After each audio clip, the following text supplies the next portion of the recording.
Free agency, one of the most fun times of the year. It's always, who is my favorite team going to add, and why is that going to help us win the Super Bowl? All of that fun stuff, but it's not all good. Sometimes teams put their resources in the wrong areas, and it actually ends up hurting them. So I figured I want to make a video of several players that I would actually not be thrilled with. These are 7 players I do not want my favorite team to sign, and I guess 7 contracts I would be weary of signing if I was an NFL team.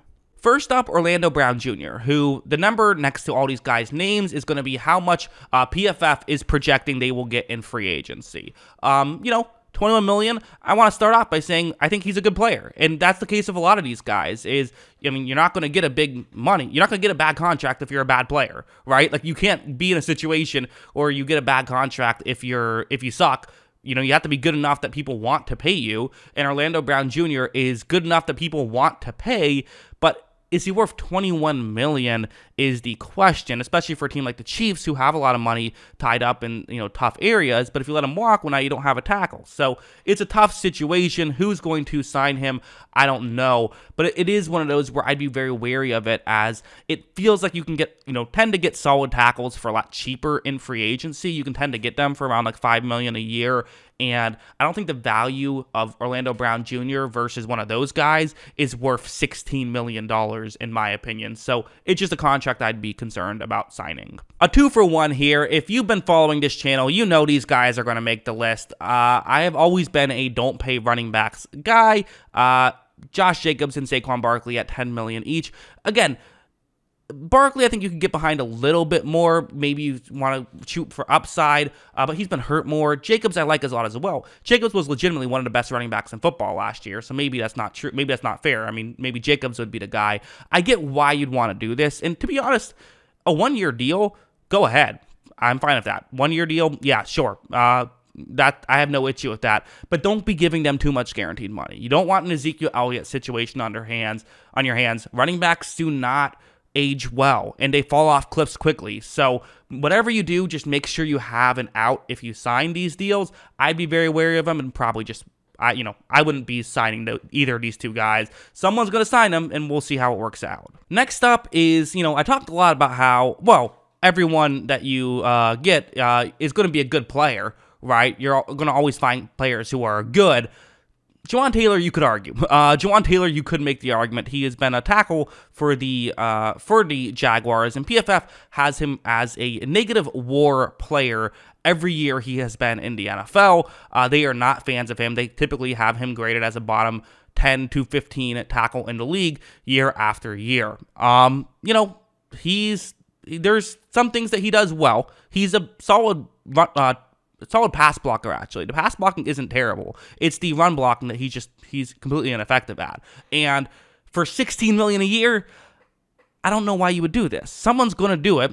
Someone's going to find a way to do it. It's just not a move that I would make at all. I wouldn't even consider it for that price tag. I don't get, again, one thing that's worth noting is players who were hyped up coming out of the draft. He was someone who was second round pick, 35th overall selection. Some people thought he could have gone as high as 10th overall, at the top 10 when he was drafted. Teams overpay for pre-draft evaluation. They do. That's just the history of the NFL says that, when you get, if you're a situation where you were hyped up coming out of the draft, you're going to get paid even if you don't play well in the NFL. People still pay attention to that stuff. So, I don't know. Maybe I'll be wrong. We've seen it happen before where, like, Donovan Smith is a great example. A guy who just I didn't like at all. He got paid and all of a sudden started being successful. It could happen, but it's not a contract I'd sign. Next is Dre'Mont Jones, the interior defensive lineman, who's done some nice things and has had some nice seasons, but these past couple years, again, hasn't necessarily been great. So it's a lot of money to sign for an interior defensive lineman at $15 million a year.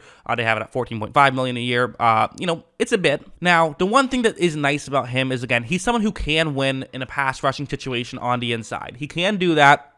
And again, he's someone who I like as a player. That's the thing. It's like he's actually probably an underrated player, but he's going to be an overpaid player too. I think the general public might not even know who he is. They probably underrate him a bit, but I think that the NFL will overrate him. They tend to overrate these types of players. These contracts rarely work. Every now and then they do, but more often than not, you get kind of saddled with not a great contract. And, if you do make this deal, you could be looking at, again, PFF has it as a $37.5 million guaranteed, which means that basically for 3 years, you're locked in here. And I don't know, it's not a signing I would make. And finally, you knew it was coming. I mean, you knew this one was going to be on the list. Yeah, Daniel Jones at $40 million a year is not a signing I would make, especially if I'm the Giants, who can franchise tag him for $45 million. If that's what the market is, if he's in that ballpark, there's no reason you shouldn't franchise tag him. And this is actually kind of one of those scenarios where the franchise tag works for all parties involved, as I think Daniel Jones would get more money that way for 1 year if he gets franchise tagged. Now, he'd have to perform on the tag if he's going to, get a bigger long-term deal after it. But there's a chance, like for Kirk Cousins, the tag actually worked out for him. He got tagged twice, got some more money that way, year in, year out, and then he was still able to get the deal.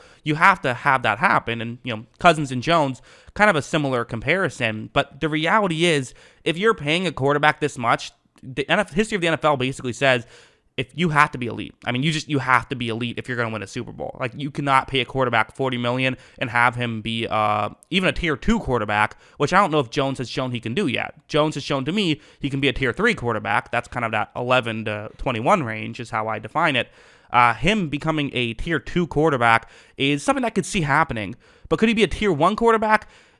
I'm not going to assume it to be the case. I would assume it to not be the case. It's a scary contract, and I would let, if I'm the Giants, I would let him and Saquon walk. Whatever. The fans might be mad at you now. They'll be more mad at you in a couple years when you're saddled with bad contracts. That's just how I view it. But again, I guarantee you one of these players will end up living up to the hype and having a great year on their contract, and everyone will call me dumb. That's just going to happen, but that's part of the fun of these lists. Which one do you think I'm wrong about? Which one do you think that has the best chance of working out and will be successful?